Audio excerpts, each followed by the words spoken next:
हमारा अगला सत्र शुरू होगा जिसमें मार्केटिंग हमारा से चल रहा कार्यक्रम, उसमें आज हमारे बीच में हमारे आदरणीय रवि आदित्य जी हम लोगों को मार्केटिंग के बारे में बताएंगे और हम लोग उनसे सीख लेके और आगे काम करेंगे। और उनका बीच बीच में भी हम लोगों को मार्गदर्शन मिलता रहता है। तो हम लोग अब उनको आमंत्रित करते हैं, आदरणीय हमारे बीच में आदरणीय रवि आदित्य जी आए और हम लोगों को मार्केटिंग के बारे में बताएं कि कैसे मार्केटिंग करना है और कैसे अपना उत्पाद बेचना है। जी ओम। बहुत बहुत धन्यवाद। आप सभी लोग का बहुत बहुत आभार कि एक अच्छा लंबा वक्त निकल गया था जब बीच में आप लोग से संवाद सीधे रूप में मैं नहीं कर पा रहा था। और मैं तो ऐसा कहूँ कि एक परिवार के साथ ऐसा हम लोग का जुड़ाव रहा शुरू से, जब से इस कार्यक्रम की शुरुआत हुई 2021 से।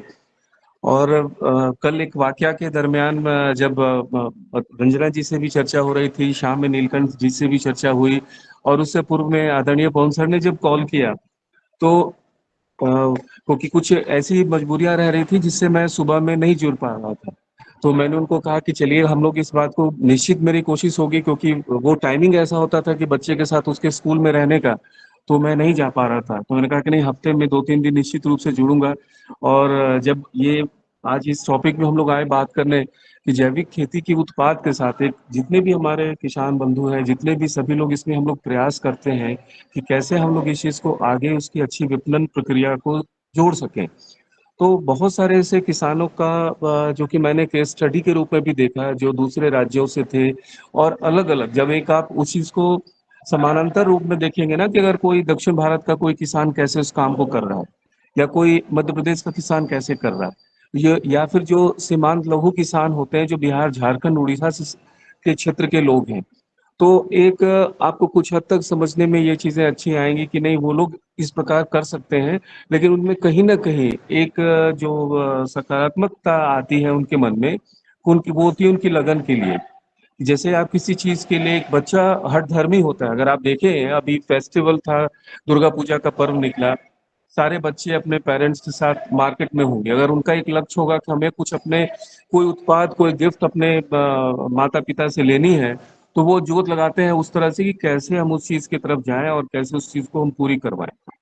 तो उसी तरह से एक जो हमारे जितने भी जैविक कृषक हैं, उनको भी, जैसे कि उत्पादन तो एक प्रक्रिया है, पहला चीज कि पहला है कि हम खुद को स्वस्थ रखें। जैसे परम श्रद्धेय स्वामी जी का होता है कि मेरा शरीर खुद के लिए स्वस्थ कितना है, तो हम अपने लिए अगर उस काम को कर रहे हैं तो हम उस रोल मॉडल को दूसरे के लिए दे सकते हैं। तो एक अगर हम लोग इस चीज को वैसे लेके जाएं कि किसान के लिए सबसे पहले जो प्रधानमंत्री जी की बात आती है, अगर आप देखें कि डिजिटल साक्षरता के लिए उन्होंने बहुत जोर दिया। बहुत उनकी विपक्षी लोगों ने आलोचना भी किया जब पेटीएम की वो उन्होंने बात कही थी। तो एक ओपन सत्र में भी संसद में इस बात का मजाक उड़ा कि क्या एक सब्जी वाला इस काम को करेगा।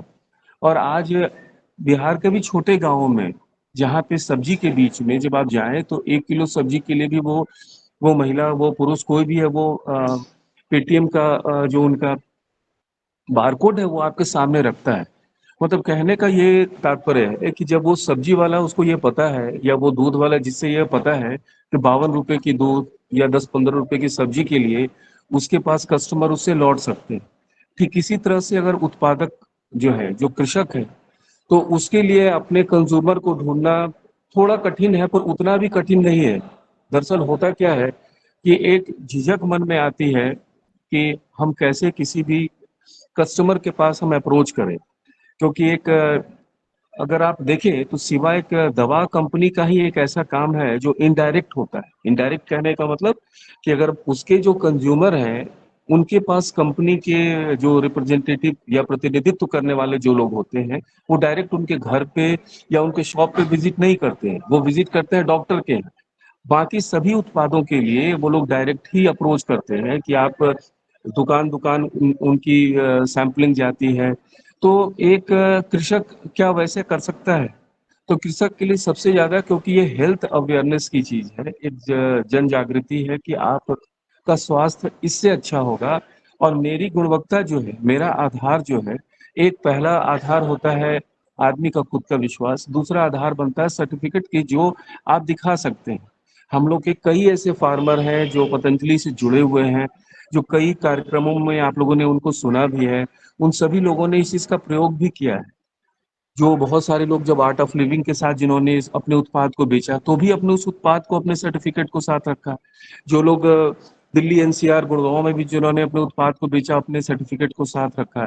लेकिन उन सब की शुरुआत ऐसे होती है कि जैसे आपके अपने जितने भी ग्रुप्स हैं, यानी कहने का मतलब कि हमारे फैमिली में जितने सारे लोग हमसे जुड़े हैं और हमारे दोस्त हमसे जितने जुड़े हैं, तो उनकी संख्या कितनी है।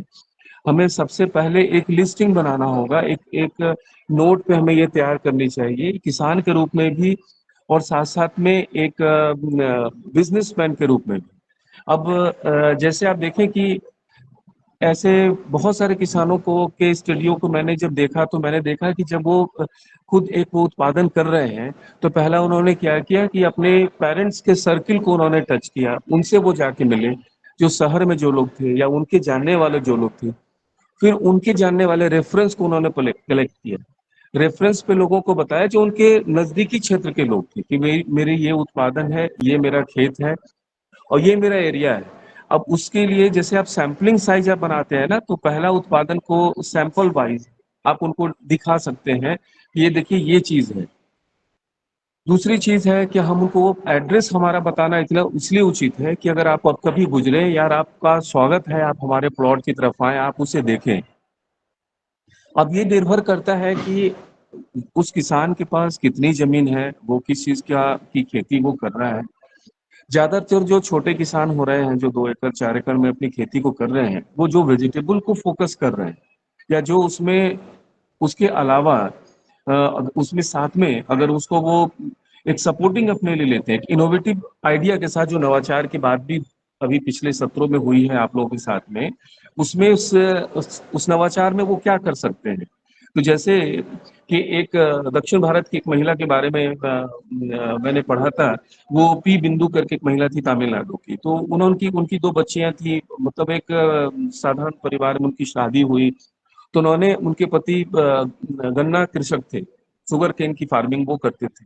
लेकिन उन्होंने इस चीज को चेंज किया, बहुत ज्यादा जमीनें नहीं थी, तो उन्होंने इस चीज को चेंज करके पाउडर फॉर्म में जो दूसरे ऐसे चीजों को जिससे वो पाउडर फॉर्म में उसको ला करके वो बेच सकते थे, उन्होंने उसको उसके पाउडर फॉर्म में उसको शुरुआत कर दी करनी, अपने पति को कन्विंस करके कि दूसरी चीजें को जैसे कि सब्जियां का उत्पादन उन्होंने किया और उसको ड्राई धूप में जो सन ड्राई करते हैं ना, उस तरह के उसको सन ड्राई कर दिया, इडली पाउडर का कर दिया, लेमन पाउडर के रूप में उसको डेवलप किया। तो एक और सबको छोटे छोटे पैकेट्स में। अब क्या है कि जैसे एक जो लगन होती है लोगों में कि नहीं मुझे ये काम करना है, और इसको मैं मतलब जो होता है ना, जब आप किसी काम में लग जाएंगे पूरे तल्लीनता के साथ, विश्वास के साथ, तो वहां पर आप उस चीज को ढूंढना शुरू करेंगे और ऊपर वाला आपकी मदद करेगा। इनके साथ भी वैसा होता था कि वो जिनके अप्रोच में जाती थी, कोई ना कोई एक वैसा उनको रेफरेंस देता था, और वहां से इनके ये छोटे छोटे जो प्रयोग थे वो उनके वो सफल होने लगे, लोग उनको इस चीज को ढूंढने लगे। अब आप इस चीज को अंदाज करिए कि वो महिला को का जो अब एक अच्छी आमदनी वो कर रही है, वो 42 साल की जो महिला है, और एक उन्होंने अपना एक ब्रांड भी नेम भी वहां पे दे दिया उस चीज को बना के।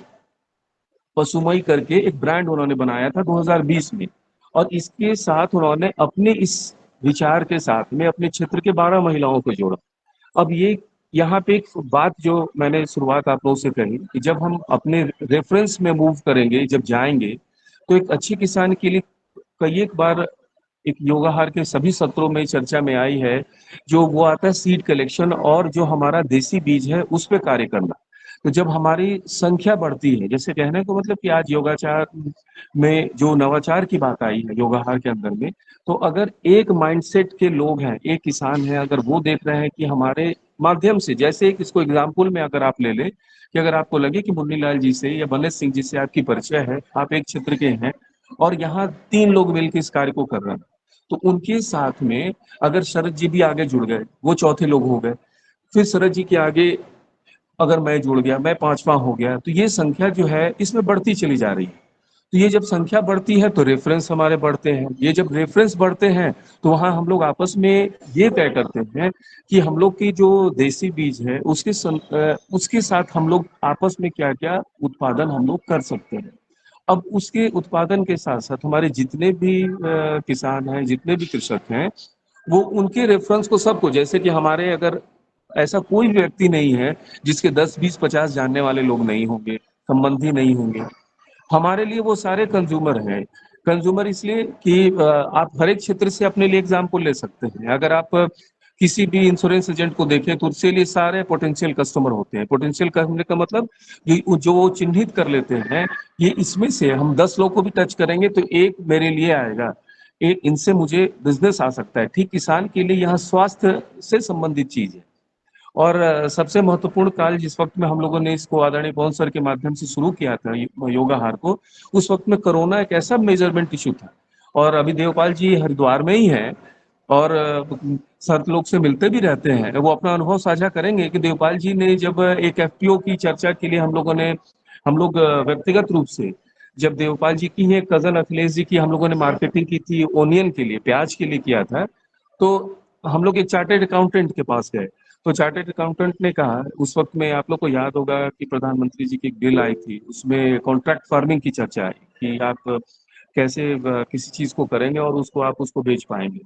तो वो चार्टेड अकाउंटेंट श्रीमान जो थे उन्होंने कहा कि देखिए हमारे पास 500 कंज्यूमर है और हम लोग इस चीज से परेशान हैं कि हमें अच्छा साल भर अच्छी फसल कैसे मिले, साल भर हमें जो अनाज है वो कैसे उपलब्ध हो।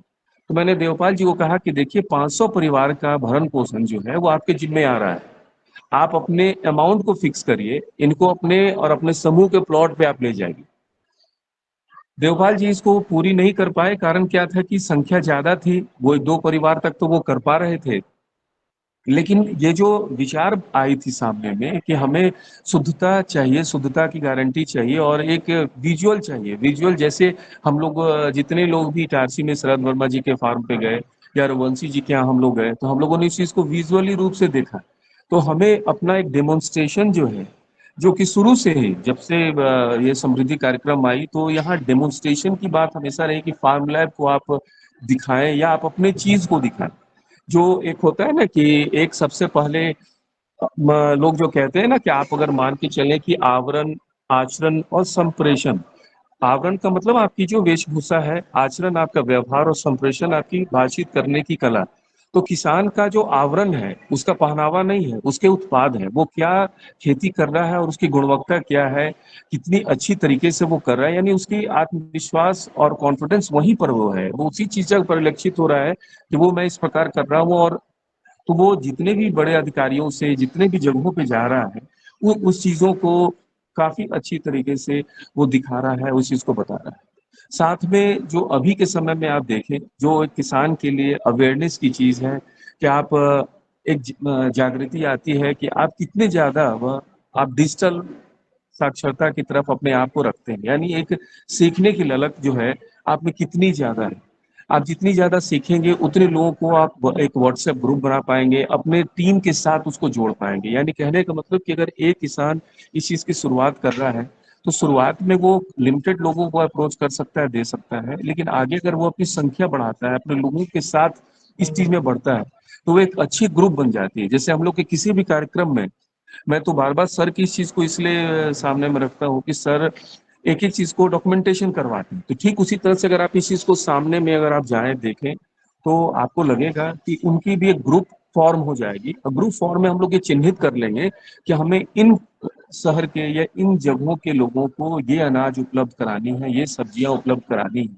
तो आप हर जगह देखेंगे कि इसमें एक व्हाट्सएप बहुत मदद करता है जो फास्ट मूवमेंट के लिए, क्योंकि एक ग्रुप फॉर्म होगा, उनकी क्वालिटी हमारे सामने पता चल जाएगी, उनकी डिमांड हमारे सामने आती रहेगी, और उसी ग्रुप का एक बंदा जो है उस सप्लाई चेन को भी देखेगा। यानी कि जो ट्रस्ट बिल्डअप कैसे होता है कि छोटी सी पैकिंग में अगर हम इस कार्य को कर रहे हैं, आप लोग साथ कई एक बार आदरणीय विद्येश्वरी जी जुड़े थे, तो उनके ब्लैक राइस को भी मैंने इसी प्रकार करवाया था। ब्लैक राइस के लिए मैंने उनको कहा कि आप छोटे छोटे पैकेट्स बनाइए, लेकिन उसमें ग्रीडिंग बहुत अच्छी तरह से हो, जो उसको कहते हैं ना कि आप उसको अच्छे से कंकड़ पत्थर कुछ भी ना हो, एकदम अच्छी पैकिंग हो और सिंपल पैकिंग था। पैकिंग कहने का मतलब जो चीनी का पैकेट आता था उसमें हमने उसको रखवा दिया, और जहां जहां था, जहां जहां कांटेक्ट के लोग थे, मैंने उनको दिया कि आप ये देखिए, ये इनकी तरफ से है। उन्होंने बहुत अच्छी तरीके से किया है। कुछ फोटोग्राफ्स, कुछ उनके वीडियो थे जो उस वक्त उपलब्ध थे, मैंने उनको वो भी दिखा दिया कि देखिए एक किसान की ओर से एक अच्छी कोशिश है। अब आप इसमें उनकी मदद भी कर सकते हैं और अपनी मदद भी कर सकते हैं। उनकी मदद ये कर सकते हैं कि उन्हें ये सेल करना है, उन्हें एक एज ए बायर आप उपलब्ध हो जाएंगे। अपनी मदद करेंगे कि आपके लिए हेल्थ कॉन्शियस आप होंगे, एक अच्छे उत्पाद आपके सामने उपलब्ध होके आए। तो एक किसान अपने लिए स्टेप बाय स्टेप, क्योंकि फर्स्ट डे से तो ये नहीं होगा कि वो अपने वो मेनू चार्ट बना के चले, लेकिन एक जो पहला चरण होता है, तो वो लोगों को एक लिस्टिंग जरूर तैयार करें, अपने परिवार के लोगों से रेफरेंस लेके, रिलेटिव से रेफरेंस लेकर के, कि कैसे हम इस काम में आगे जा सकते हैं। उनसे रेफरेंस लेकर के, जैसे एक किसी भी व्यक्ति के पास जब हम उत्पाद दें, तो उनसे जरूर एक फीडबैक हम लें कि आपको ये लग कैसा रहा है, यानी हमारे जो उत्पाद में ये चीज है, और उनको एकदम आग्रह करें कि आप हमारे पास आए, हमारे आतिथ्य को स्वीकार करें, हमारे प्लॉट पे आप आए। क्योंकि देखिए एक बहुत बड़ी एक मार्केबल चीज होती है कि जब अपने ही एक योगाहार अनुभव में, जब हम लोग रघुवंशी जी के आवास पर थे या शरद जी के आवास पर थे, तो एक छोटा छोटा मेमोराइज होता है, आपके यादाश्त में आ जाएगा कि वो चीज हम उनके यहाँ गए, हमने उनके यहाँ वो चीजें ग्रहण की। ठीक उसी प्रकार एक कंज्यूमर के रूप में जब वो हमारे घर आएगा, हमारे आतिथ्य को स्वीकार करेगा, आप बताएंगे कि देखिए ये चीजें हमारे ऐसे बनी हैं, और इन चीजों में सक्सेस रेशियो इतना ज्यादा है।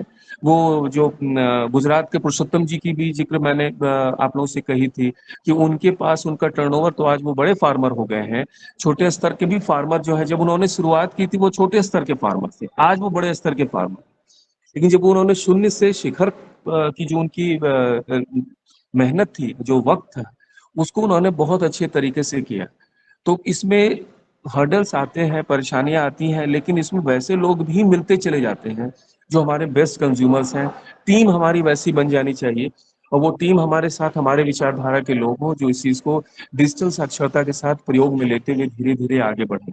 और इसमें जितने भी लोग हैं, आप देखें कि अभी फेस्टिवल, अभी बिहार में दिवाली के बाद एक छठ पर्व हम लोग का आता है। हमारे लोग के जितने लोग हैं बिहार से जुड़ते हैं, आप उनसे पूछेंगे, बिहार यूपी के इलाकों में छठ पर्व बहुत पूरे शिद्दत के साथ, पूरे विश्वास के साथ मनाया जाता है। अब उसमें जो जितने भी फल लगते हैं, वो वैसे फल हैं जो आप डायरेक्ट किसान से, आप ऐसी सब्जियां चीजें हैं जो आप डायरेक्ट किसान से आप ले सकते हैं। अब इसमें आप देखें कि जो बड़े बड़े जो कंपनियां हैं, जो बिग बाजार जैसी संस्था थी या जैसे रिलायंस है, ये लोग क्या करते हैं ना, स्पेसिफिक काउंटर बना देते हैं। जैसे अभी आप देखेंगे कि दिल्ली वगैरह में या कहीं में भी दुर्गा पूजा को लेकर के जो फलाहारी भोजन की व्यवस्था लोगों ने कर दी। तो इसमें क्या होता है कि अगर हम लोग वैसे लोगों को भी चिन्हित करें, फेस्टिवल मोड में जाके चिन्हित करें कि आप के लिए ये व्यवस्था हम करेंगे, अगर गन्ने से लेकर के व्यवस्था है, जो अगर वहाँ पे अगर हल्दी की व्यवस्था है वो हम आपके लिए करेंगे, अच्छे जो केला है उसमें कोई केमिकल यूज नहीं है, वो हमारी जिम्मेदारी है। यानी किसान का जो विजन है ना, वो 12 महीने के लिए वो एक केंद्रित हो फोकस्ड हो कि कैसे हमारे लिए वो कंज्यूमर, किसको हम टच करें, इस फेस्टिवल में हमको इनको टच करना है और साल भर के लिए इनको टच करना है। तो उसके लिए अकेला तो उसके लिए कभी संभव नहीं होगा। इसलिए संभव नहीं होगा कि उसके पास टीम चाहिए, उसके पास इन्वेस्टमेंट चाहिए। लेकिन एक टीम वर्क अगर उसके सामने हो गया तो आप हैंड होल्डिंग आप कर सकते हैं, मिल के हम लोग कर सकते हैं, जो देसी बीज है उसका संग्रह हम लोग कर सकते हैं, उसका आदान प्रदान हम लोग कर सकते हैं, और एक व्हाट्सएप ग्रुप हम लोग बना सकते हैं। उसमें भी जो और स्टेप आगे जाए, तो उनको हम लोग बिल भी उसकी दे सकते हैं, साथ साथ में एक अपडेशन ले सकते हैं, फीडबैक फॉर्म हम लोग दे सकते हैं। मतलब वो एक step by step follow up करते हुए जितने भी हमारे किसान बंधु इसमें जुड़ते हैं ना, उसमें हम लोग उस चीज को साथ में कर सकते हैं। अब एक आप किसी भी चीज को देखिए तो ऐसा पूरे मतलब आप देखेंगे कि हम अपने देश में एक से बढ़कर एक जो कहते हैं ना जुनूनी लोग हैं, जो कुछ से कुछ काम कर जाते हैं, जो कि खेती किसानी से लेकर के एक जन जागरण से लेकर के, आप लोगों ने शायद पढ़ा भी होगा, मैंने ग्रुप में भी डाला था। उसमें एक राजस्थान के एक टीचर थे, वो भैराराम करके, भैराराम भाकर। भैराराम भाकर जी का क्या था कि आप यकीन करें, वो 4 लाख पौधे लगा चुके थे वो अपने सैलरी से। अब यकीन करें कि 24 साल में 24 साल का एक वक्त उन्होंने गुजारा और 4 लाख उन्होंने पेड़ लगा दिया, हरा भरा उस एरिया को। वैसे जगह जो जो उनके वार्डमेर का जो एक विपरीत परिस्थिति का क्षेत्र था, वहां कुछ भी नहीं था। बनकर हम लोग वहां पे अगर जाकर देखें तो वहां पे जो स्थिति थी, जो वहां की जलवायु की स्थिति थी, उस जलवायु की स्थिति के बाद से भैया राम जी की एक लगन जो थी। तो एक किसान कुछ भी कर सकता है, एक व्यक्ति कुछ भी कर सकता है, बस उसके अंदर वो लगन होनी चाहिए। हमारे उत्पाद अच्छे हैं, हमारे उत्पाद को हमें बेचना है और अच्छे लोगों तक, यानी जो कंज्यूमर्स होते हैं वो उन्हें मिल नहीं पा रहा है। तो या एक तो पहले है कि मार्केटिंग सेंटर जो है नियरेस्ट, जो भी बाजार है, वहां जाकर के हम अप्रोच करें। और उससे साथ साथ में एक छोटे से पन्नी में पैकेट में करके जितने रिलेटिव्स हैं, जितने कॉन्टैक्ट्स के लोग हैं, जितने बड़े अधिकारी हैं, हम लोग उनके पास भी अप्रोच करते जाएं कि देखिए ये हमारी चीजें हैं। और इससे हमारे लिए बहुत ही ज्यादा फायदेमंद ये होगा, हेल्थ के लिए होगा। मैंने जो हेल्थ पॉइंट है, क्योंकि जो हमारे लिए जो एक बेटर एक्सपीरियंस के रूप में जो LIC वाले लोग कहते हैं ना कि ये चीज है आपके लिए, लाइफ के लिए ये बहुत जरूरी है। तो हमारे लिए ये जरूरी है कि आपके लिए जो हेल्थ आपके लिए क्यों जरूरी है, तो आपको योगाहार के लिए जरूरी है, योग के लिए जरूरी है। और आहार इसलिए जरूरत है कि अच्छे उत्पाद हमारे पास हैं, हम लोगों ने इस काम को किया। अब ऐसे हम बिहार से भी हमारे वैशाली जिला में अखिलेश जी के तरफ के कुछ लोग थे जिन्होंने सब्जी को, मैंने स्पेशली कद्दू, जो अखिलेश जी के यहाँ भी कद्दू बहुत होती है, उन्होंने कद्दू से वो लोग लाखों कमाना उन्होंने शुरू कर दिया। सेम पैटर्न था उनका भी। उन्होंने जो बगल का जो बाजार था उसको उन्होंने उसको टच किया। अब उस चीज को उससे उन्होंने इस चीज को ले गए। कटिहार के भी एक किसान थे, उनको अपने आप देखें कि कटिहार के किसान के बारे में, वो 2 एकड़ में उनको 200 से 300 कद्दू जैविक तरीके से उत्पाद होने लगे हैं। और एजुकेशन व्यवस्था देखें, जो शिक्षा उनकी थी वो सिर्फ 8वीं पास थी। तो यहाँ पे वो किसान जो है वो 200-300 कद्दू को लेकर के लाखों कमा रहा है। और इसमें उसकी कीमत भी उन्होंने फिक्स कर दी 21 से 25 रुपए की। अब आप इसका रीजन क्या था, कोई कहे कि नहीं ठीक, जब भुवनेश्वर राय जी भी हाजीपुर क्षेत्र से हैं, वो देखेंगे कि काफी सस्ते में कद्दू बिकती है वहां पर। अगर 25 रुपए की कोई कद्दू कटिहार में बेच रहा है तो उसकी रीजन होगी कि उसका होता है उसका स्वाद। तो स्वाद हमारे घर तक, हमारे जीव तक वो कैसे आएगा। तो बस वो चीजें हैं कि हमको अप्रोच करना है और अप्रोच करके ग्रुप फॉर्म करके उस चीजों को आगे लेके जानी है। तो इसमें बहुत संस्थाएं भी आती हैं, लेकिन स्वतः हमारा ग्रुप बहुत ज्यादा मदद कर देगा। जो एक हम एक ग्रुप फॉर्म करेंगे, हम एक माइंडसेट को लोगों को लेके चलेंगे। जी, आप लोगों को बहुत बहुत धन्यवाद। और विशेष कुछ अगर आप लोग से प्रश्नोत्तरी कुछ है तो कृपया पूछे मुझसे।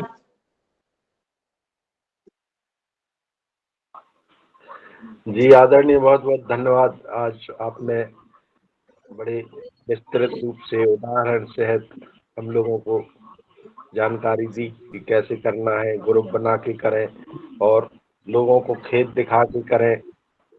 जी, और सबसे बड़ा आदमी में जुनून होना चाहिए। जुनून अगर है करने का तो वो जरूर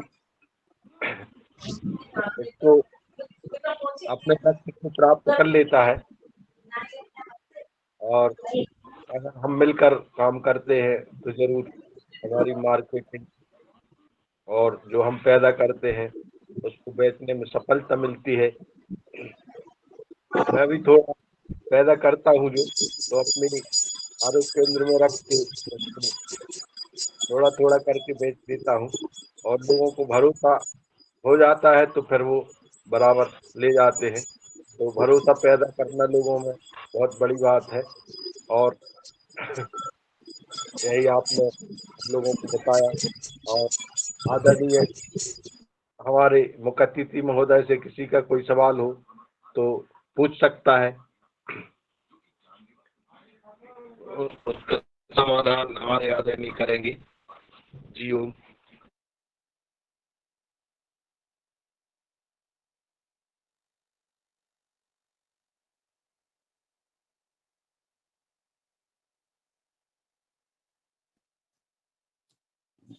जी, सदन में आवाज आदरणीय भगवान दास कुशवाहा जी की पहुंच रही होगी।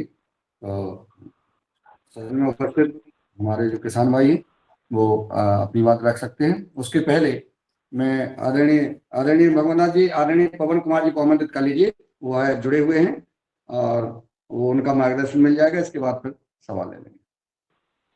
जी धन्यवाद।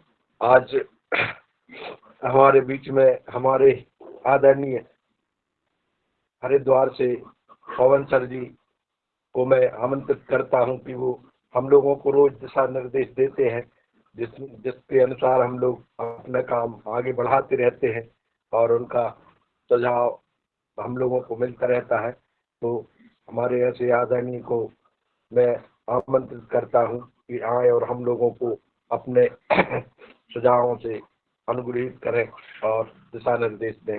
जी ओम।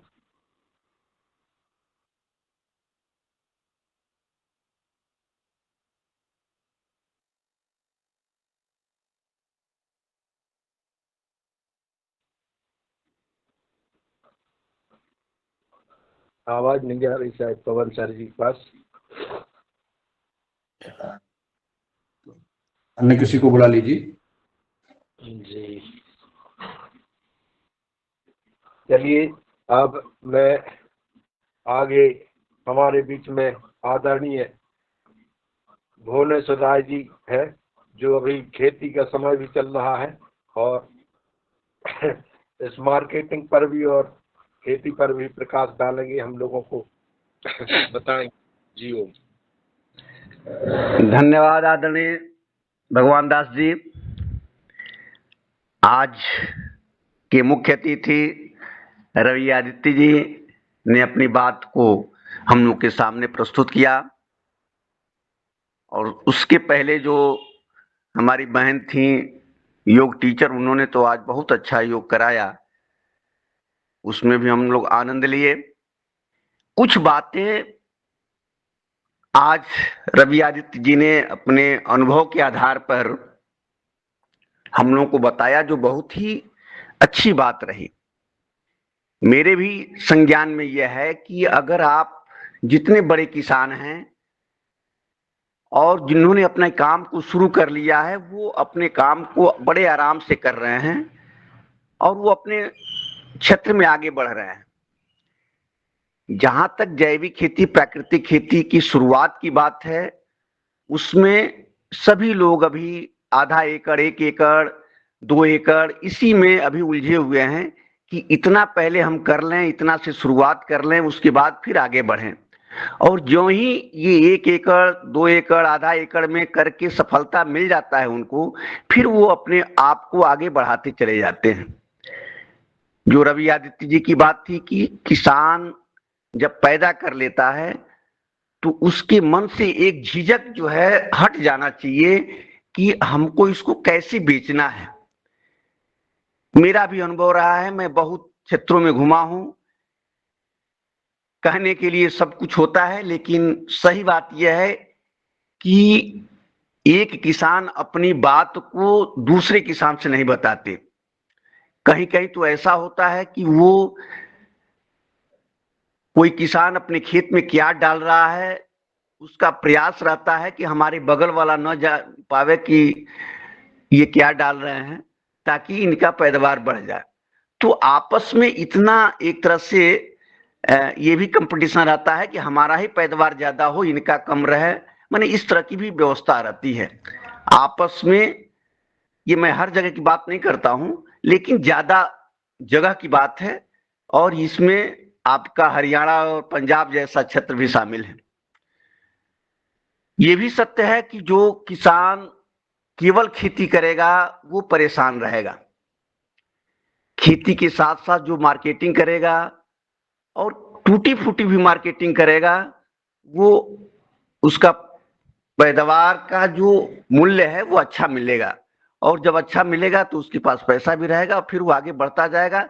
और जब पैसे आते रहते हैं तो उसके दिमाग खुलते रहते हैं, फिर वो साइकिल से मोटरसाइकिल, मोटरसाइकिल से 3 पहिया, 3 पहिया से 4 पहिया, फिर बड़े बड़े साधन अपना करते जाएगा और बढ़ता जाएगा। एक दिन मैं और चर्चा किया था कि कोई भी किसान जब पैदा कर रहा है वो क्या रेट में बेच रहा है और जहां हम मार्केट में जा रहे हैं, खरीद रहे हैं, उसमें कितना अंतर है। बहुत का अंतर है। हमको लगता है कम से कम ये दूना से ज्यादा का अंतर है किसान के खेत से लेकर के और उपभोक्ता तक पहुंचने में। तो जो आधा एकड़, 1 एकड़ के किसान हैं, वो अपनी झिझक को छोड़ें ये न सोचें कि हम केवल इसलिए पैदा हुए हैं कि बस इसको पैदा कर लेंगे और दूसरा कोई आवे और इसको हमारे खेत से उठा के लेके जाए और वो खेत में बेचे। आपके पास जो भी व्यवस्था है उस व्यवस्था के हिसाब से आप उसको पैदा करिए, और अगर आपके पास कुछ नहीं मिलता है तो आप उसको मंडी तक ही ले जाइए, देखिए उतना ही में आपको एक अच्छा खासा रेट मिल जाएगा।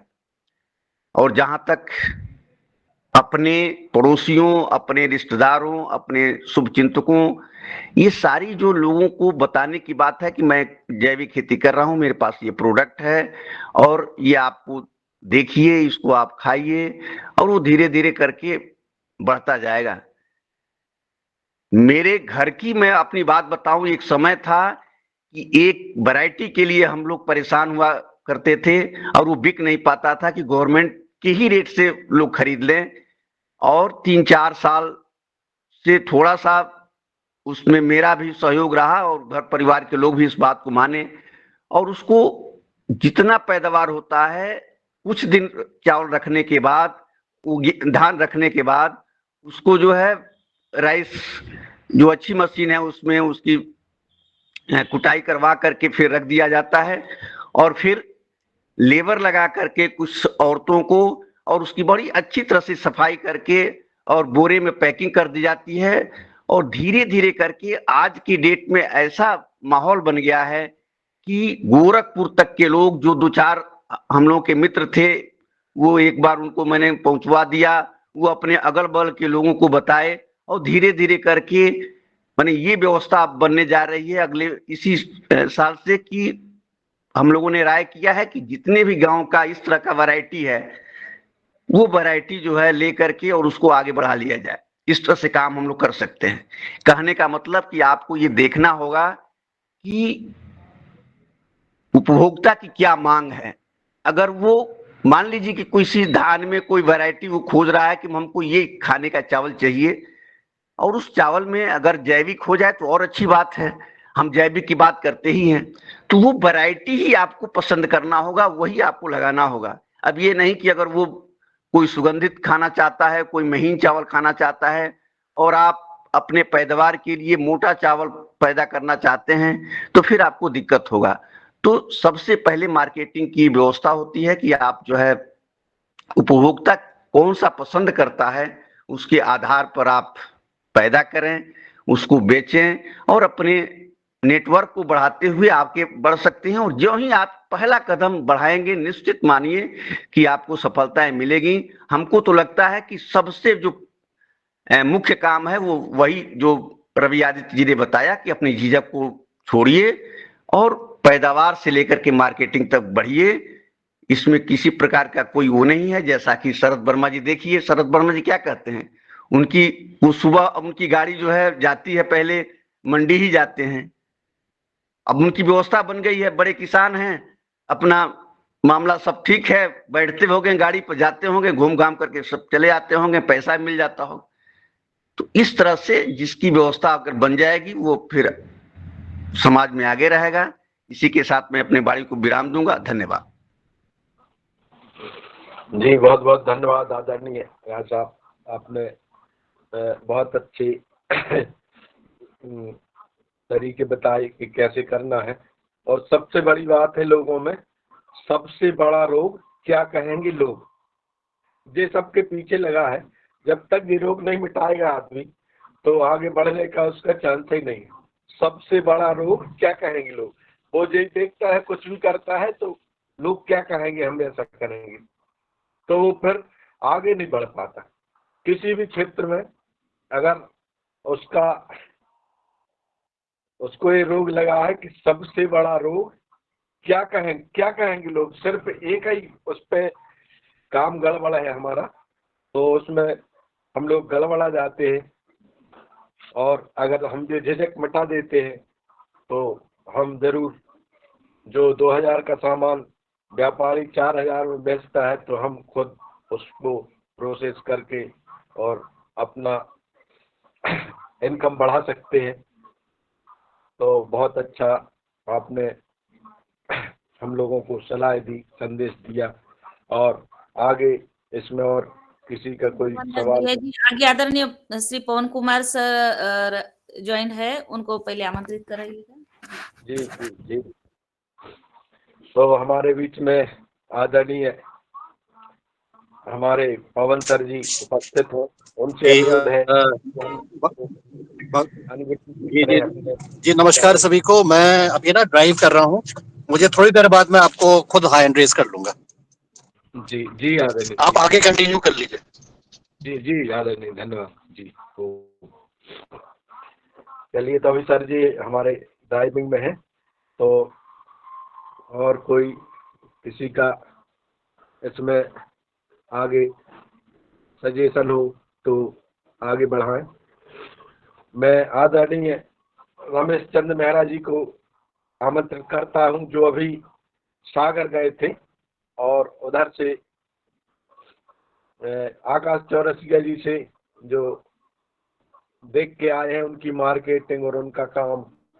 एक अकेला आदमी जो हम भी साथ में रहे 2009 से उनके, और हरिद्वार में साथ आना जाना सब कुछ होता रहा, लेकिन डॉक्टरी छोड़ के उन्होंने जैविक कृषि अपनाई। और आज मेहरा जी बता रहे थे कितने देशों में उनका मार्केटिंग शुरू हो गया और कितने एकड़ जमीन में कर रहे, तो जरूर बताएंगे आदरणीय मेहरा जी।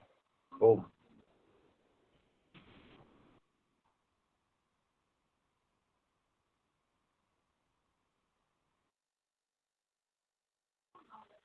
शायद मेहरा जी तक आवाज नहीं पहुंच रही, तो अब आगे और किसी का कोई सवाल हो तो कर सकते हैं, और मैं आगे आमंत्रित करता हूं आदरणीय शरद वर्मा जी। शरद वर्मा जी भी अपने जी ओम। मार्केट सदन को कोटि कोटि प्रणाम। आज की योगशाला बहुत अच्छी रही, बहन जी ने कराई, और आज बहुत अच्छी चर्चा चल रही है कि कैसे मार्केटिंग हो, कैसे किसान को ज्यादा से ज्यादा लाभ मिल सके, और कैसे इस पे जो उपभोक्ता है उसको भी कम रेट में मिले और बीच के जो बिचौली है वो हट जाए। बड़ी बड़ी सब्जी मंडियां हैं, प्रशासन उनको हटा नहीं पा रहा है। जो आज धड़ल्ले से 5 से 10% ले रहे हैं, 1,000 रुपए पे 100 रुपए लेते हैं वो लोग, और प्रशासन भी जानता है। 70 साल से कांग्रेस पार्टी ने भी देखा है इसको, और 15 साल से बीजेपी भी पार्टी ने भी देखा है, लेकिन दोनों पार्टी इस कमीशन को नहीं हटा पाई। आज सब्जी में जो कमीशन लग रहा है वो बहुत भारी है। एक किसान दो कैरेट लेके जब बाजार जाता है अपना 40 किलो माल लेके, और वो माल अगर 1500 का बिकता है तो 150 रुपए उसका आड़तिया कमीशन ले लेता है, उसमें से चुंगी निकाल लेता है। तो ये सब करके उसको 200 रुपए उसके चले जाते हैं। ये प्रशासन इस चीज को क्यों नहीं कर पा रहा है? ये व्यवस्था को बहुत जल्दी सही करना चाहिए। पहले गल्ला मंडी में भी ऐसे ही होता था, तो उस समय कांग्रेस गवर्नमेंट ने इसको बिचौलियों को हटाया था, और पूरे हिंदुस्तान में ये बिचौली सिस्टम जो था वो हटाकर गवर्नमेंट सिस्टम को लेके आए, और गवर्नमेंट मंडियों में नीलामी करती है, और वहां पे किसानों को कोई भी टैक्स नहीं देना पड़ता। वो गल्ला मंडी में अपना गल्ला लेके जाते हैं, एक ट्रॉली पे 2 रुपए टैक्स कटता है मात्र, और वो ट्रॉली बिकने के बाद पूरा पैसा किसान को 24 घंटे के अंदर देना अनिवार्य होता है, और वो बहुत बहुत कुछ किसानों के लिए मददगार है। ऐसे ही सब्जियों में होना चाहिए कि किसान जाए अपनी सब्जी की बोली लगाने के बाद उसको पैसा मिल जाए, और जो 10% पर डे काट रहे हैं मंडियों में, वो प्रथा बंद होनी चाहिए। ये 10% जो कटता है, वो अगर आप सोचिए कि अगर करोड़ की सब्जी बिकती है तो लाख रुपए टैक्स जा रहा है, मतलब कच्ची पर्ची का टैक्स जो आड़तिया ले रहा है अपनी दमदारी से। तो ये आम उपभोक्ताओं पे लोड है और किसान को सही मूल्य नहीं मिल पा रहा है, गैपिंग बहुत है। अगर आज हम लोग बल्लर की बात बताएं तो हम लोग 50 रुपए किलो मंडी में बल्लर दे रहे हैं और उपभोक्ता को कहीं जाके 80 से 90 रुपए किलो मिल रही है। तो इसका कारण यह है कि इसमें 10% आड़तिया ने कमीशन ले लिया, इसमें से चुंगी निकाल ली। बेचने वाला जो हाथ ठेला वाला रहता है, वो सब्जियों को ले जाके बाजार में जब बेचता है तो लगभग उसको 50 रुपए की सब्जी जो उसने ली है वो 60 रुपए किलो पड़ती है। तो वो जाके फिर 10-20 रुपए उसमें जोड़ के अपने 80 रुपए में देता है। तो आम खाने वाले आदमी को महंगा मिलने के कारण अगर ये बीच में से बिचौलियों को हटा दिया जाए तो किसान को भी फायदा होगा और जो खरीदार है उसको भी फायदा होगा। ये बीच का जो बिचौली सिस्टम है, इसको पावरफुल तरीके से पूरे भारत देश से हटाना पड़ेगा। ये हर जगह है, कोई प्रांत हो, स्टेट हो, ऐसा कहीं नहीं है कि 10%, 8% टैक्स नहीं कट रहा हो। बॉम्बे की मंडी में भी टैक्स कट रहा है तो दिल्ली की मंडी में भी कट रहा है, लखनऊ की मंडी में भी कट रहा है, क्योंकि मेरी पंजाब, लखनऊ सभी जगह सब्जियां हम लोगों ने दी हैं और सभी लोगों के बिल देखे हैं, वो अधिकतर इतना ही कटता है। तो इसकी व्यवस्थाएं बहुत भयानक है जो आड़तीय लोग जो लेते हैं। और जब कभी कोई नया सब्जी लेके आता है तो उसकी सब्जी तो औने पौने दाम में बिक जाती है। नए किसान का इंटर होना सब्जी लेके बड़ा भारी महंगा पड़ता है। तो बाजार में पारदर्शिता आवे और बड़े बड़े प्राइवेट ग्रुप्स इन चीजों में पड़े, जब सब्जी का सही मूल्य मिल पाएगा।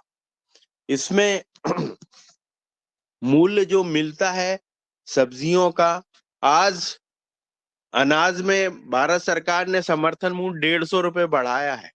तो ये बहुत बड़ी बात है, एक किसानों के लिए बड़ी खुशी की बात कि भारत सरकार ने इस बार सीधा गेहूं में 150 रुपए का समर्थन मूल्य बढ़ाया। वैसे ही सब्जियों का भी एक समर्थन मूल्य रहे कि इतने मिनिमम में अगर बिकता है तो सरकार उसको जो भी गैपिंग है सरकार ना खरीदे, लेकिन बाजार का मूल्य अगर 10 रुपए किलो सब्जी बिक रही है, टमाटर बिक रहा है, और अगर उसका 13 रुपए समर्थन मूल्य है तो बीच का जो 3 रुपए किलो का रेट है वो सरकार को, किसान को देवे। ऐसी व्यवस्था होना चाहिए। बीच में समर्थन मूल्य नहीं आएगा जब तक किसान अपनी वैल्यू नहीं कर पाएगा। और किसानों को यह है कि छोटी छोटी मशीनों को अपने यहाँ जैसे अपन गाही के लिए थ्रेशर चलाते थे, वैसे ही छोटी छोटी मशीनें अडाप्ट करनी पड़ेंगी। जैसे टमाटर से केचप बनाना है, चटनी बनाना है, वो पैक करके बेचे। अगर वैल्यू एडिशन नहीं करेगा तो सब्जी में, हमने पिछली बार हल्दी में देखा कि 4 एकड़ में जब हमने हल्दी उत्पादित करी तो हम लोगों ने उसका पूरा प्रोसेस करके उसको बेचा, तो हम लोगों ने 100 से 120 रुपए किलो बेची। जो बाजार में 180 रुपए किलो बिक रही थी, हमने 120 रुपए किलो बेचा। यहाँ के आसपास के 25 से 30 गांव ने वो हल्दी को तुरंत ले लिया, क्योंकि वो हल्दी तीखी थी और बहुत शुद्ध हल्दी, जैविक हल्दी थी। और उस हल्दी को डायरेक्टर एमपी मध्य प्रदेश के देखने भी आए कि कैसा हो रहा है, और उन्होंने बहुत प्रसन्नता जाहिर करी थी। हम लोगों ने बताया था कि हमने बहुत सारी चीजें इस योगाहार कार्यक्रम से सीखकर इस हल्दी को तैयार किया है। इस हल्दी में हमने ये पाया कि छोटी सी मशीन लगती है। अगर आप 1.5-2 लाख रुपए इन्वेस्टमेंट करना चाहते हैं, सरकार आधे में देना चाहती है, और अगर इसको किसान ले लेता है तो वो अपनी आमदनी को कई गुना बढ़ा सकता है। किसी भी चीज की इनकम बढ़ाना है तो उसको वैल्यूएशन एडिशन करना पड़ेगा। उसको छोटी छोटी मशीन लगाना पड़ेगा। ऐसा जरूरी नहीं है कि लाखों की मशीन लगाए। अगर उसके पास हाथ से मूंगफली छीलने की मशीन है तो वो 5 कुंटल मूंगफली किसान की लाके अपना फली निकाल के अगर पॉलिथीन में भरता है तो उसको 20 से 25 रुपए किलो की आमदनी अधिक हो जाती है मूंगफली में। ऐसा देखा है। हल्दी में ज्यादा से ज्यादा 1.5 लाख की मशीन लगेगी, वो प्रोसेस कर सकता है। मेड़ों में हम लोगों ने अभी सहतूत लगाया हुआ है। इस समय कुकून की तैयारी है हमारे यहाँ। हमने देखा है कि मेड़ों में अगर 5 एकड़ की खेतों में सहतूत लगे हों तो 50 से 60 हजार रुपए वो मेड़ों में निकाल सकता है। ये अभी हमारे यहाँ चल रहा है। ये किया था कंचन जी ने कि जो बुजुर्ग महिलाएं हैं वो पत्तियों को तोड़ के डालें तो इन लोगों को भी रोजगार मिल जाए। बुजुर्ग महिलाओं को खेत में काम करने में दिक्कत आती है तो वो सिर्फ पत्तियों को तोड़ के डाल सकती है। ये सोच के उसको किया था और इसमें भारत सरकार ने और मध्य प्रदेश शासन ने बहुत प्रसन्नता जाहिर करी थी कि ये ऐसी होनी चाहिए। शहरी कल्चर डिपार्टमेंट जो आया है वो छोटे छोटे खेतों में सहतूत की जो खेती होती है जिससे इसकी पत्तियां डाल के जो कुकून तैयार करते हैं उसका हमारे यहाँ पे हम लोगों ने प्रयास किया।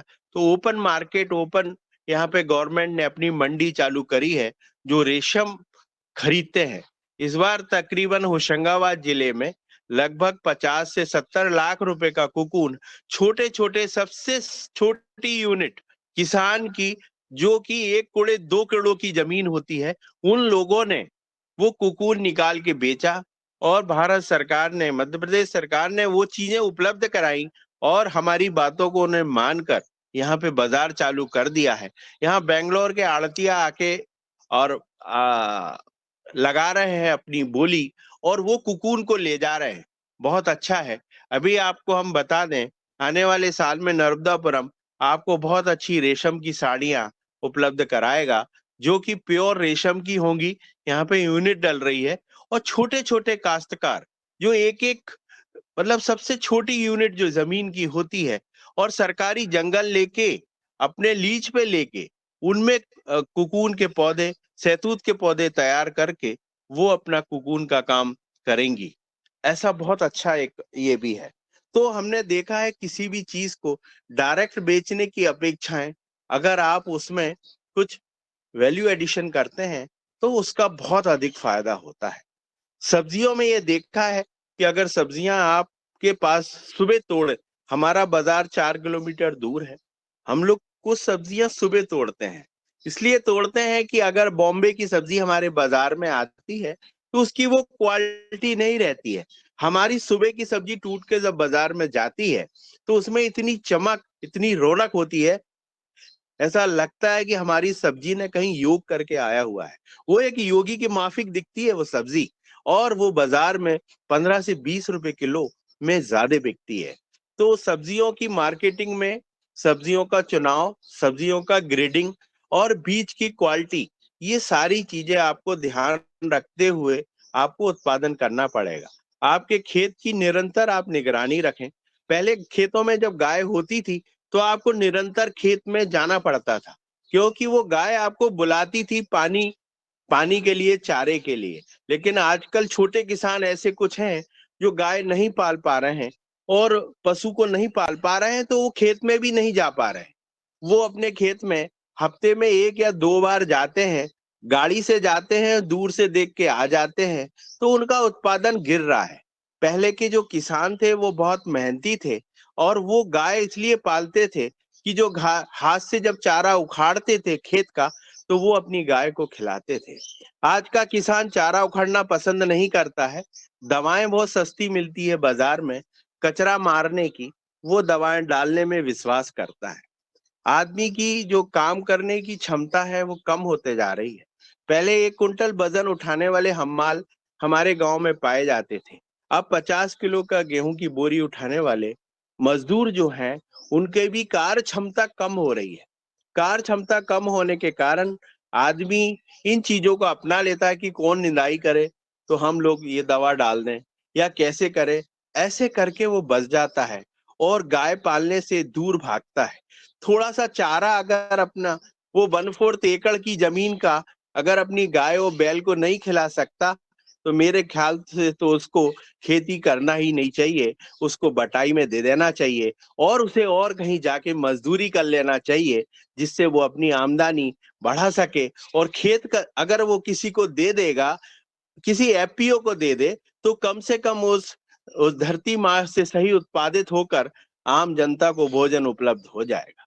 जी ओम, बस इतना ही कहना चाहता हूँ। जी बहुत बहुत धन्यवाद आदरणीय वर्मा जी, आपने एक एक बात को कहा है। और जो बिचौलिए बाजार में कमीशन खोरी, वह किसान का फ्री में पैसा जा रहा, मेहनत किसान करता है और ये लोग बैठे बैठे सिर्फ बात भर करते हैं, कुछ छूते नहीं है। हमाली भी हमसे लेते हैं और दलाली भी लेते हैं, दोनों लेते हैं। तो इसके बारे में आपने प्रकाश डाला, इस पर सरकारों का ध्यान जाना चाहिए, जिससे हम किसानों का मेहनत का जो पैसा है वो बच सके। और जो एक कुंटल का वजन उठाने वाली बात कही आपने, तो सब लोग उन्हें जहर वाला खाना शुरू कर दिया, इसलिए कमजोर हो गए, शक्तिहीन हो गए। तो बहुत अच्छा सजेशन। और आगे अब मैं आदरणीय डॉक्टर किशोर दुबे जी को आमंत्रित करता हूं कि वो आए और अपना हम लोगों को मार्गदर्शन करें। आदरणीय किशोर दुबे। धन्यवाद सर, बहुत अच्छी चर्चा चल रही और जो दोहराए गए बिंदु है उनको छोड़ के जो नए बिंदु चर्चा में आए हैं, शरद जी ने बहुत अच्छी बात पहल रखी है बिचौलियों की। उसके पहले हमारे मुख्य अतिथि ने जो आज बात रखी कि भाई प्रोडक्शन से मार्केटिंग तक पूरा काम किसान को करना चाहिए, यह छोटे किसानों के लिए संभव नहीं है। जो छोटा किसान, क्योंकि हमने देखा है ऑर्गेनिक फार्मिंग के ट्रेनिंग में उसको 500 रुपया मिलता था, उसको लिंकेज करने के लिए बैंक में जाओ तो वो बोलता था कि वहां पे 500 रुपए लेने के लिए हम अपना खेती का जो सिंचाई करना है, क्योंकि वो हर गांव में बैंक नहीं है तो बाहर गांव में जाना पड़ता था, पूरा एक दिन चला जाता है। वो 500 रुपया गया तो चलेगा, लेकिन हम खेती की सिंचाई करना है या बैलों से मेहनत करवाना है, वो हम नहीं छोड़ सकते हैं। यही दिक्कत होती है छोटे किसानों की। इसलिए वो प्रोडक्शन से मार्केटिंग तक पूरा काम वो छोटे किसान कर सके, यह संभव नहीं है। इसलिए बार बार इस मंच पे सभी ने कहा है, हमने भी कहा है कि उनके छोटे छोटे ग्रुप्स जो है वो जब तक नहीं बनेंगे, जैसा कि मिसाल के तौर पर जैसा दूध डेयरी का काम होता है कि छोटे छोटे लोग अपने गांव में दूध दे देते हैं, वो संकलन करने वाली अलग सिस्टम होती है और छोटे छोटे गांवों से आके बड़ी सिस्टम बन जाती है और फिर वो उसको प्रोसेसिंग वगैरह करके आगे कंज्यूमर के पास जाता है। यह तरीका जब तक नहीं होगा तब तक छोटे किसानों के लिए उत्पादन को बेचने का तरीका नहीं हो सकता। यही एक बिंदु। दूसरा, शरद जी ने जो बोला है कि भाई ये जो बिचौलिए 10% कमीशन खाते हैं, महाराष्ट्र में भी खाते हैं। हमने देखा है कि गत वर्ष में एक हमारे मित्र थे, उनके साथ में आम बेचने को गया था, 1000 रुपए का आम बेचा और मैं समझना चाहता था कि भी सिस्टम अभी क्या है, तो 1000 रुपए का आम बेचा, 100 रुपया उसने दलाल ने खा लिया। अब इस पर रास्ता क्या है, ये तो सबको पता है, इस पे रास्ता क्या हो सकता है।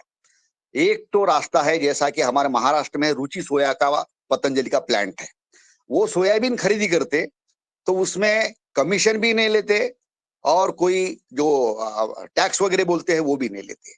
तो इस प्रकार की अलग अलग नई कंपनियां जब तक अपने प्रोसेसिंग प्लांट बड़े पैमाने पे खोल के ये काम नहीं करेगी, तब तक ये बिचौलियों का जो मतलब ये बिचौलियों को हम दूर नहीं कर सकते। तो एक तो बड़े कंपनियों को आना पड़ेगा, अलग अलग प्रकार के जो प्रोसेसिंग प्लांट वाले हैं उनको आना पड़ेगा। दूसरी चीज जो आसानी से संभव है और वो आसानी से डिजिटल मार्केटिंग के डिजिटल व्यवहार के माध्यम से मोदी जी ने जो रखी है, नींव रखी है, उसके माध्यम से होता है। थोड़ी इच्छा शक्ति और थोड़ा एक नयापन, क्या किया जा सकता है, मैं सोल्यूशन बता रहा हूं कि जैसा ये बिचौलियों को लाइसेंस दिया जाता है, तो लाइसेंस के साथ में उनको एक अकाउंट नंबर दिया जाए बैंक का, कोई भी बैंक का, और उनको ये कहा जाए कि आप लेने वाले और यानी प्रोड्यूसर से माल लेते हो, कंज्यूमर को बेचते हो, बड़े कंज्यूमर को, जो भी है वो सब इसी अकाउंट से ही करना पड़ेगा। ये अकाउंट के अलावा आपको करना ही नहीं है। तो निश्चित रूप से अकाउंट के जरिए अगर डिजिटल के माध्यम से अगर करते हैं तो पूरा का पूरा ब्यौरा बैंक के सामने, गवर्नमेंट के सामने, ऑडिटर के सामने आ जाएगा। आज कच्ची चिट्ठी में क्या होता है कि कच्ची चिट्ठी में ये बातें आती नहीं है, तो इसलिए गवर्नमेंट का टैक्स भी खत्म हुआ, यानी बच जाता है, यानी वो भी नुकसान होता है गवर्नमेंट का। और हमसे जो 10% लेते हैं उस पे भी अगर गवर्नमेंट निर्णय लेती है कि भाई ये 2% 3% बस मैक्सिमम इतना ही लिया जाए, तो निश्चित रूप से कोई भी, और ये डिजिटलाइजेशन के माध्यम से अगर करते हैं तो 3% के ऊपर लेते बराबर उसमें बात आ जाएगी। तो निश्चित खैर उसमें भी चोरियां हो सकती, मैं ऐसा नहीं बोलता कि 100% ये फुल प्रूफ सिस्टम है करके, लेकिन फिर भी इसमें 80% 90% फुल प्रूफ सिस्टम हो सकती है। तो इसलिए लाइसेंस होल्डर को एक अकाउंट नंबर बैंक का देके उसी के माध्यम से डिजिटलाइज व्यवहार करना चाहिए। यह एक कानून यदि गवर्नमेंट बना देती है, राज्य सरकार बना देती है या केंद्र सरकार ऐसा बना देती है, तो बहुत बड़े पैमाने में किसानों का लाभ हो सकेगा और बिचौलियों का जो कमीशन है वो कम हो जाएगा, तो कंज्यूमर को आसानी से कम दाम में चीजें मिल सकती है। तीसरा एक सोल्यूशन है, तीसरा एक जो मतलब सोल्यूशन आता है कि मोदी जी ने जो बिल लाया था, वो बिल में कि भी जो गवर्नमेंट की ये कृषि उपज बेचने की जो मोनोपोली है, ये मोनोपोली खत्म करने की, तो प्राइवेट मंडी अगर देते हैं तो निश्चित रूप से ये मोनोपोली खत्म हो जाती है। और ये मोनोपोली खत्म नहीं होनी चाहिए, इसीलिए दिल्ली में कितना बड़ा साल 1.5 साल का बड़ा आंदोलन हुआ बिचौलियों का, ये हमने देखा है।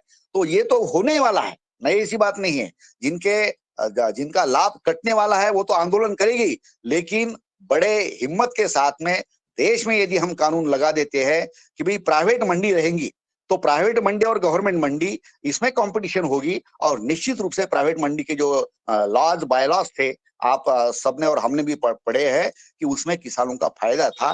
तो ये जो गवर्नमेंट कृषि मंडी की मोनोपोली है वो खत्म करना बहुत आवश्यक है।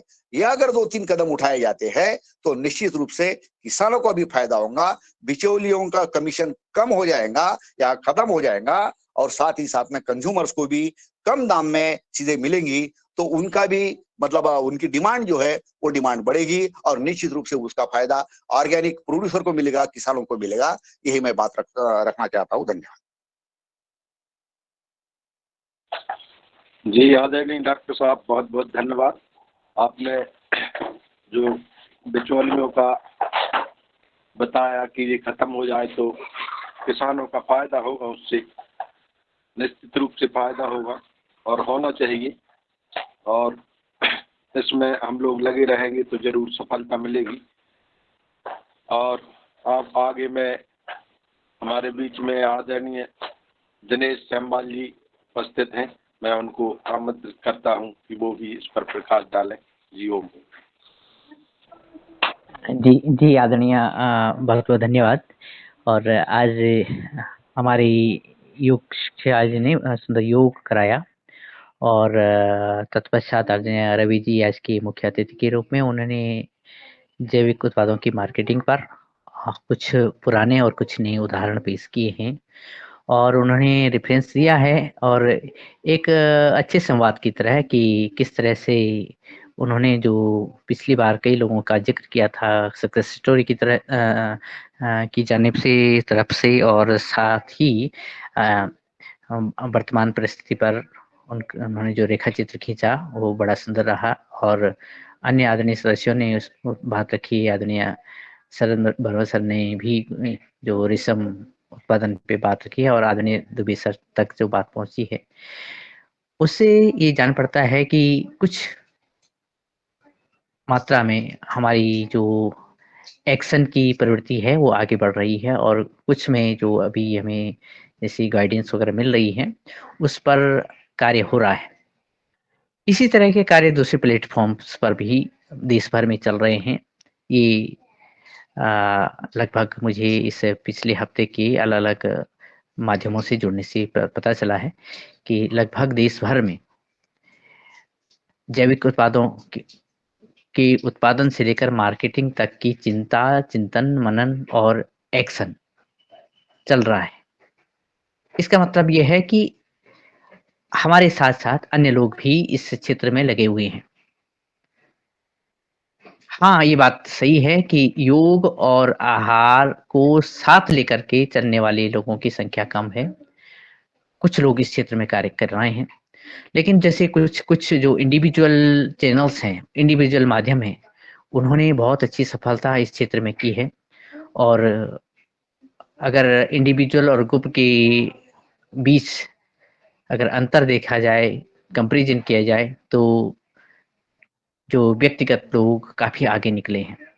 इसका अर्थ ये है कि ग्रुप में जो जुड़े हुए लोग हैं, उनका जो पुरुषार्थ है और जो लोग सीखने और समझने की दिशा में आगे बढ़ रहे हैं, उनके पास संभावनाएँ बहुत ज़्यादा हैं कि हम इस क्षेत्र में सफल हो सकते हैं, चाहे मार्केटिंग हो और कोई जो जैसे दूसरे पहलू हो। हाँ, ये बात अभी-अभी भी जो आदरणीय दुबे सर ने कही है कि जो मंडियों की बात है, या कृषि बिल की बात है, ये एक अड़चन जैसी अभी बनी हुई है।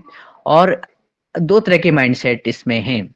किसान, उपभोक्ता और सामान्य जनमानस किस तरह से ये कार्य अच्छे हो जाएँ, जैविक उत्पादन और अच्छा स्वास्थ्य और अच्छी मार्केटिंग ऐसे हो, ये लोग जो कह सकते हैं निस्वार्थ रूप से लगे हुए हैं। अपने स्वार्थ तो चाहिए, लेकिन वो अन्य स्वार्थ उसमें नहीं आने दे रहे हैं।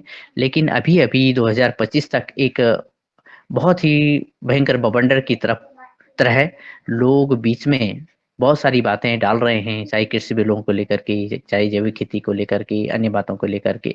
तो आवश्यकता इस बात की है कि जो एक विचारधारा के लोग हैं, जो धरती के लिए, किसानों के लिए, उपभोक्ताओं के लिए और योगी जनों के लिए सोचते हैं, उनको और संगठित होके कार्य करना पड़ेगा। वरना बहुत सारी लोग बवंडर, बहुत सारे कन्फ्यूज़न भी इस बीच पैदा हो रहे हैं, जिससे हमारे कृषि जगत से जुड़े लोग, खासकर किसान बंधु, अलग-अलग भागों में, विचारों में विभक्त हो रहे हैं और अपने कार्यों से विरक्त हो रहे हैं। जो कार्य है, उसको छोड़कर वो अन्य कार्यों में लगने लगे हैं। संकेत सीधा है, चुनावी माहौल आने वाला है और लोग अपने कार्यों को छोड़ कर के विचारों की लड़ाई और अलग-अलग राजनीतिक विचारों को का उत्पादन कर रहे हैं और उनको बेच रहे हैं। इस बीच हमारी खेती, हमारा उत्पादन, हमारे उपभोक्ताओं की चिंता अगर किसी को है, तो योगाहार जैसे मंचों को है। और इन ऐसे मंचों पर लोगों की संख्या अधिक बढ़े, इस बात की निरंतर आवश्यकता जान पड़ती है। और सुंदर आज का कार्यक्रम आदरणीय भगवान दास कुशवाहा जी, हमारे योगाहार के वैद्य, उनका सुंदर संचालन और आदरणीय सभी सदस्यों को प्रणाम, धन्यवाद। जी आदरणीय, धन्यवाद। हमारे सरस्वती पुत्र कहलाते हैं आप। बहुत सटीक बात करते हैं और आप आगे और कोई सवाल हो तो अपना माइक अनम्यूट करके बात कर सकते हैं। और इसके पहले मैंने रमेश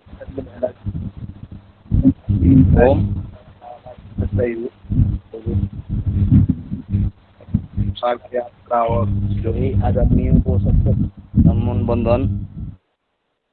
मैं भोजपुर माँ शंकर जी स्थान प्रभारी बोल रहे हैं। आज का क्लास बहुत अच्छा रहा। बहन जी ने बहुत अच्छा योग का लाभ के साथ में करवाया और आज के चीफ गेस्ट आदरणीय रवि सर जी ने बहुत अच्छा उद्बोधन दिया। सभी मैटर पर उन्होंने एक एक उदाहरण देकर के पहले और पुराने और नई रीति रिवाजों में जो भी कमियां हैं या उस पर अग्रसर होना है मार्केटिंग के तौर पर, उस पर प्रकाश डाला। भुवनेश्वर राय जी सर ने भी हम लोगों को प्रकाशित किया, कुछ सुन रहे हैं, उसका लाभ ले रहे हैं। शरद वर्मा जी ने जो भी मार्केटिंग के बारे में, बिचौलिए के बारे में, अड़तियों के बारे में, चुंगी के बारे में उद्बोधन दिया, बहुत बहुत सराहनीय, बहुत अच्छा रहा। खास करके ये जो अभी हमने भी यहाँ पर अभी बहुत लोग जागरूक हो गए हैं कि जो टोकरी में आते हैं जो विदाउट खाद वगैरह डाले वो अपना कोशिश करते हैं कि हाँ हम हमारे हमको अच्छा पैसा मिले, मगर उस तरीके से उनको पूरा आदमी को विश्वास नहीं है कि हाँ तुम इस देहात से ले आए हो, विदाउट खाद किए डाले हुए ले आए हो। फिर भी वो लोगों जो प्रोडक्ट है जो छोटे छोटा होता है, और जो बाहर वाला जो प्रोडक्ट है केमिकल वाले हैं उसमें बड़े बड़े होते हैं। जैसे करेला ही मान लीजिए, बहुत लंबा लंबा जो होता है उसमें, और जो छोटे वाले करेला हैं उसमें अंतर देख करके और बाजारों में भी मांग आ गया है कि नहीं हम लोग जैविक जो भी जो देहात से जो किसान हैं और लेकर के जो भी फल सब्जी वगैरह लेकर के आते हैं उसका मांग आस्ते आस्ते बढ़ रहा है और लोग ढूंढ रहे हैं और लेने की कोशिश भी कर रहे हैं। तो आस्ते आस्ते जागरूकता किसानों में भी, सब्जी बेचने वालों में भी और उपभोक्ता में भी आ रहा है कि नहीं अभी हमने अच्छा चीज़ शुद्ध चीज़ लेना है, बशर्ते कि इसमें थोड़ा सा टाइम लगेगा। और आस्ते आस्ते आस्ते आस्ते प्रचार प्रसार बहुत हो रहा है। हमारे यहाँ भी इधर बहुत से लोग किसान जो हैं कि अपना जैविक खेती कर करके और उस तरीके से अच्छे अच्छे पैसे कमा रहे हैं। उनका चावल, उनका सब्जी, उनका दूध अच्छे दामों में मिल रहा है। यहाँ तक कि एक किसान है गिर जाति के गाय रखे हैं, उनके डॉक्टर वगैरह लोग 150 रुपये किलो का घर से उनका दूध चला जाता है। तो थोड़ा सा समय और धीरज रखना पड़ेगा इस पर कि नहीं हमने जो भी कार्य कर रहे हैं और कार्रवाई हो रहा है इसमें थोड़ा सा टाइम लगेगा और आस्ते आस्ते इस प्रचलन और विकास हो रहा है। तो इस तरीके से अगर हम जो भी किसान हम कार्रवाई कर रहे हैं उसमें उसको घबराना नहीं चाहिए और थोड़ा थोड़ा आस्ते आस्ते जो भी अपना कार्यशैली अपना उपभोक्ता को ढूंढ रहे हैं, कर रहे हैं, कार्रवाई कर रहे हैं। यहाँ पर तो अभी एम्स टाइप का वो हॉस्पिटल है, उसमें अंदर बहुत लोग डॉक्टर लोग और बहुत लोग उपभोक्ता हैं जो कि मांग कर रहे हैं, मगर उनको ना तो सब्जी मिल पा रही है और ना अच्छा दूध मिल पा रहा है, ना उनको अच्छा जिस प्रकार से जैसे चावल वगैरह गेहूँ वगैरह हो गया नहीं मिल पा रहा है। तो इस तरीके से ऐसा कुछ नहीं है कि हाँ मतलब थोड़ा सा हिलना डुलना खुद को किसान को भी पड़ना पड़ेगा और प्लस उनको टच करना पड़ेगा। जैसे रवि सर ने बताया, चाहे डेली जो आहार में चर्चा हो रही है और आस्ते आस्ते आस्ते आस्ते इसमें जागरूक किसान लोग हो रहे हैं, चाहे उनके बच्चे वगैरह भी पढ़े लिखे जो हैं चाहे इस तरीके से ऐसे ऐसे कार्रवाई कर रहे हैं।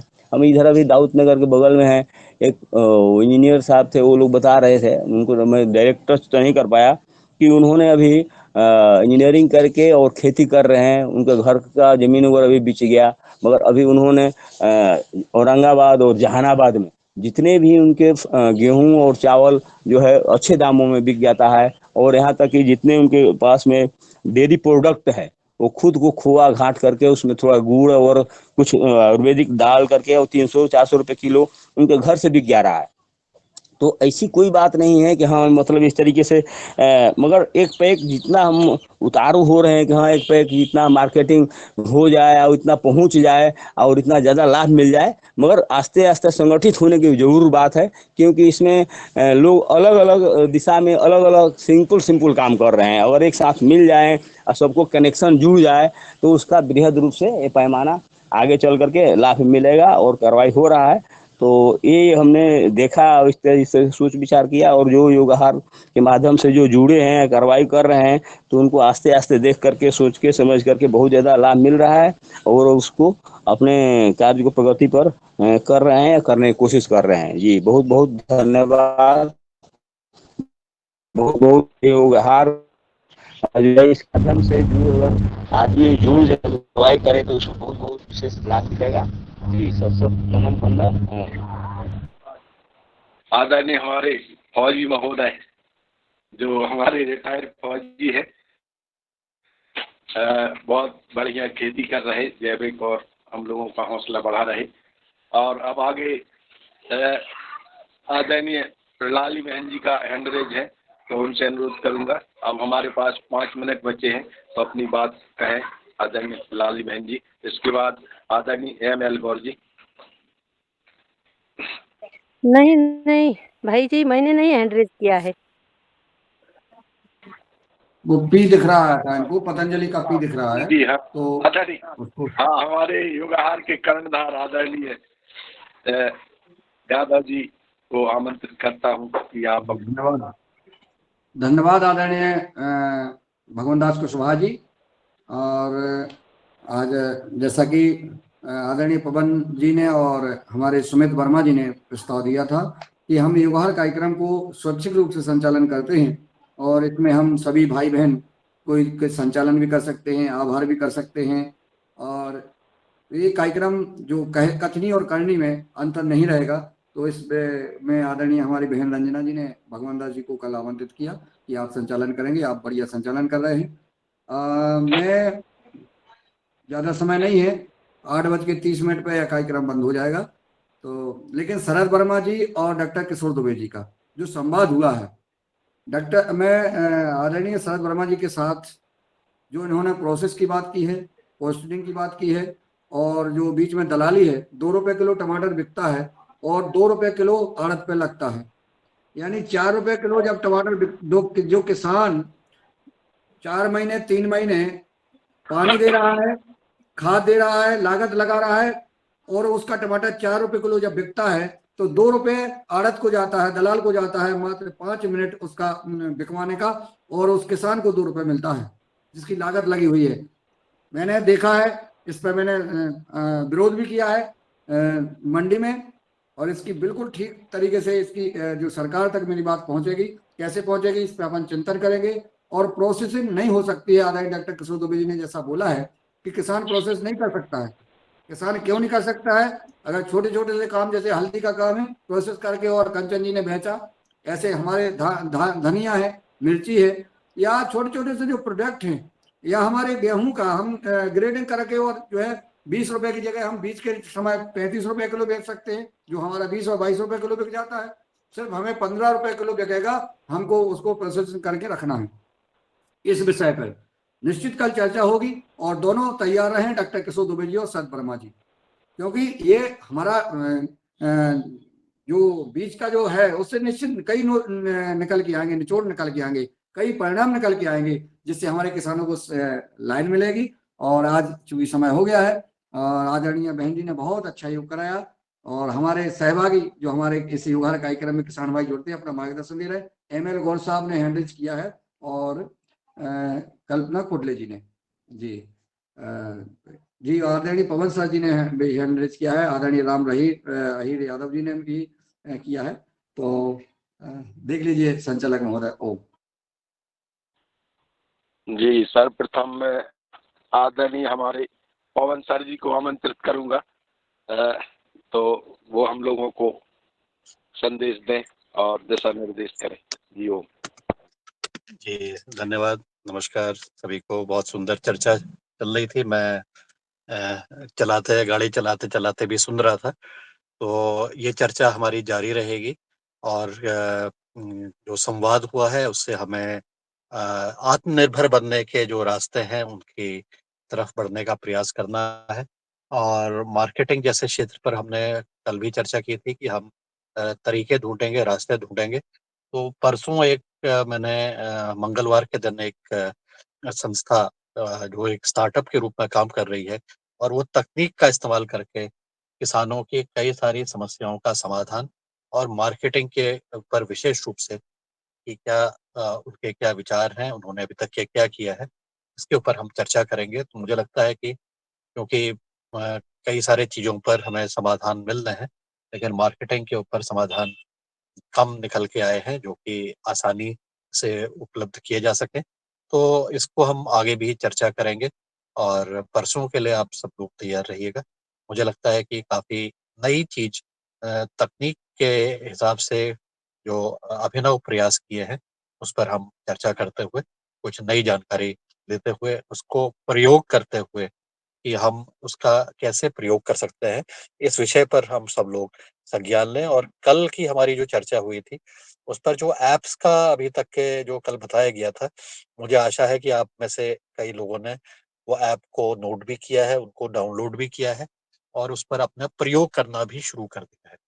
तो जब हम प्रयोग करेंगे और जब हम कुछ करके बताएँगे कि इसमें हमें ये अच्छा चीज़ लगी, या ये चीज़ अच्छी नहीं लगी, ये चीज़ इसमें जोड़ी जा सकती थी, तो वो सुविधाजनक रूप से उस पर हम जब आगे हम चर्चा करते हैं किसी से भी, तो हम बता सकते हैं कि इस अनुभव के आधार पर ये चीज़ें और सम्मिलित होनी चाहिए। तो ऐसे करके हमें शायद इस तरफ हमें प्रगति करने की जरूरत है कि हम अनुभव के आधार पर अपनी जो समस्याएं हैं उसको भी बताएं, समस्या के आधार पर समाधान को भी ढूंढें, और जो भी विकल्प आते हैं उसके ऊपर भी हम चर्चा करते हुए ये एक नियमित रूप से चलने वाली प्रक्रिया है। ऐसा नहीं कि एक ही बार में किसी ने बिल्कुल परफेक्ट सिस्टम बना करके दे दिया। तो ये सिस्टम हमारे अलग अलग स्थितियों में, अलग अलग जगह पर, अलग अलग उत्पादों के ऊपर अलग अलग तरीके से प्रयास करने पड़ेंगे। मुझे लगता है कि इस चीज पर आप सब लोग चिंतन करें, मनन करें, और प्रयास अगर करेंगे तो इसका एक सबको लाभ मिलेगा, क्योंकि योगाहार कार्यक्रम से हम हमारी जो शक्ति है, हमारी जो सोचने की शक्ति है, उसको हमने काफी गुना बड़ा कर दिया है, क्योंकि हमने अपने अनुभव को साझा किया। तो ये इस शक्ति का प्रयोग करते हुए हम एक दूसरे के सहयोग करते हुए आगे बढ़ते रहेंगे, ऐसी हमारी मन में अपेक्षा भी है। और मुझे आशा है कि अब समय भी काफी हो गया है, तो मैं अपनी वाणी को विराम देता हूँ। आज का कार्यक्रम को बहुत अच्छी तरह से संचालित करने के लिए भगवान दास कुशवाहा जी को बहुत बहुत अभिनंदन, और इस अभिनव प्रयास को निरंतर हम जारी रखेंगे, जहाँ पर हर एक व्यक्ति मंच का संचालन संचालन करे और अपनी अपनी बात कहे, और अपने लोगों के एक दूसरे का हौसला भी बढ़ाते रहे। आप सभी को धन्यवाद। ओम प्रणाम। जी आदरणीय, बहुत बहुत धन्यवाद। आप बहुत हम लोगों को दिशा निर्देश करते रहते हैं, जिससे हमारा कार्यक्रम और ऊंचाइयों की ओर जा रहा है। और ऐसे ही हम लोग लगे रहें। जैसे कहते हैं कि तू तो सजा ले आज को, तू तो सजा ले आज को, कल का पता नहीं, कल का तो क्या, कल का तो क्या, पल का पता नहीं, तू तो सजा ले आज को, कल का पता नहीं। तो इसी के साथ हम लोग लगे रहें कि पल का पता नहीं कल क्या होगा, और जो भी काम कर तो अभी कर ले। और अब समय हो गया है, फिर भी आदरणीय एमएल गौर साहब 1 मिनट में अपनी बात कहें, और आदरणीय बहन जी कल्पना जी, जी ओम। कुमार भवन जी, कुमार भवन जी।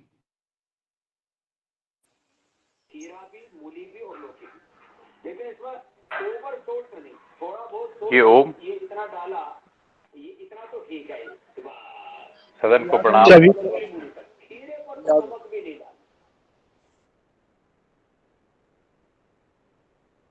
जी गौर साहब बोलिए, गौर साहब। सदन को प्रणाम करते हुए अपनी बात संक्षेप में ये कहना चाहूंगा कि जो चर्चा चल रही थी कि हम बिचौलियों को कैसे करें, आदरणीय शरद भैया ने जो बात प्रैक्टिकल बात कही है कि जो अपना 1 या 2 क्रेट माल अगर लेके जाता है और उसको कैसे बेचा जाता है, तो जो आदरणीय ओवल सर ने या इस मंच के माध्यम से चर्चा हुई कि एक एफपीओ बनाया जाए, और वो एफपीओ ही अगर मंडी में ये नीलामी संचालित करे, कम से कम खर्चे पे, कम से कम व्यवस्थाओं से, क्योंकि एक जो हाथ ठेले वाला होता है वो कैसे माल खरीदेगा, वो बिचौलियों के माध्यम से ही माल खरीदता है और उपभोक्ता तक पहुंचाता है। क्योंकि ऐसी कोई एजेंसी नहीं है, बड़े बड़े मॉल तो जैसे रिलायंस फ्रेश या इस टाइप के खुल गए हैं वो तो ठीक है, बड़े बड़ा ग्रुप अगर आगे आ गया तो भी शायद समस्या का निदान नहीं होगा। बिचौलिए रहेंगे, क्योंकि हाथ ठेले वाला जो रोज खरीदता है, रोज बेचता है, वो आधी उधारी करता है, आधी ये करता है। तो ये अगर हम अपने एफपीओ के माध्यम से अगर कुछ इस पर चर्चा करें या इस पर विचार करें तो शायद हम आगे बढ़ सकते हैं। इस पर खैर थोड़ा सा और लंबी चर्चा होगी, पर समय नहीं है। पर ये विषय पे अगर अपन ऐसा चर्चा करें तो शायद हो सकता है। ओ जी आदरणीय, धन्यवाद। अब आगे हमारे कुमार बब्बन जी 1 मिनट में अपनी बात कहें, और इसके बाद फिर समय हो गया है, हम समापन करेंगे कार्यक्रम को। जी ओम।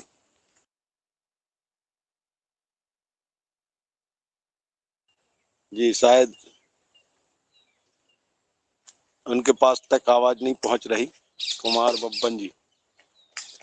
तो अब समय हो गया है, तो हम समापन के लिए आभार करते हैं और क्लास को समाप्त करते हैं। और आज का बहुत अच्छा कार्यक्रम रहा।